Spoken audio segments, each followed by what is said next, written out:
বিশেষ করে বাংলাদেশের স্বাধীনতা যুদ্ধের শহীদ সংখ্যা নিয়ে যেমন বিতর্ক আছে, এই সরকার জুলাই ঘোষণাপত্রে, জুলাই বিপ্লবে কতজন মানুষ জীবন দিয়েছে জাতিসংঘ বলেছে 1400-র বেশি, সরকার বলেছে 1000।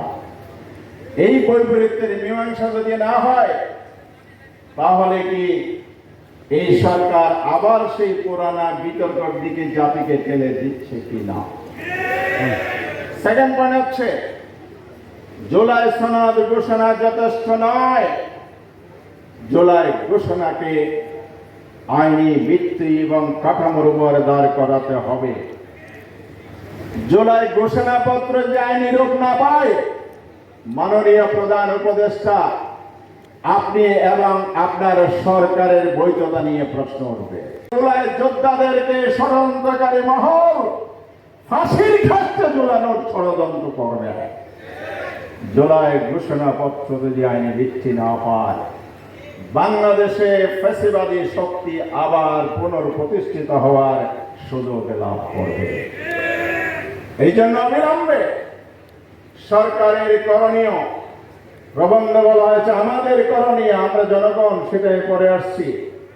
নাম্বার 1, সরকারের করণীয় ঠিক করতে হবে।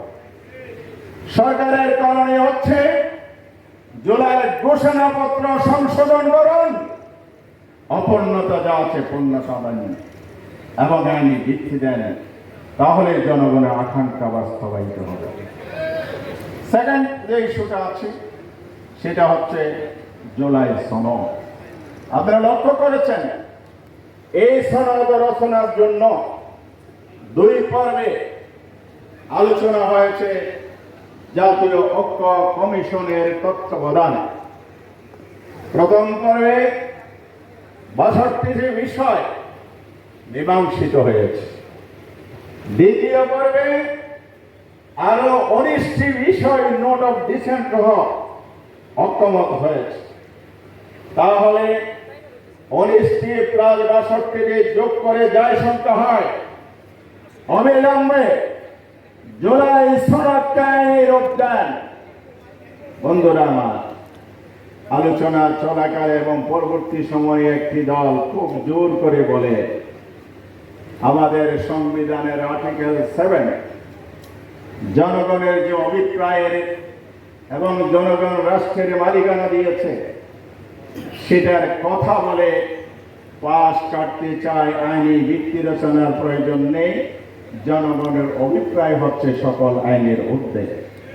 আমি বলতে চাই, সেটাই যদি হয় তাহলে জনগণের অভিপ্রায়ের বিপক্ষে আপনারা অবস্থান নিয়েছেন। কারণ জুলাই সনদ যদি আইনি ভিত্তি রচনা করা না হয়, তাহলে এই যে সংস্কারগুলো হয়েছে, তাহলে সেই সংস্কারগুলো আপনাদের বাসায় শুধু জেন্টলম্যান এগ্রিমেন্টে রেখে দিলে জাতির ভবিষ্যৎ কোথায়?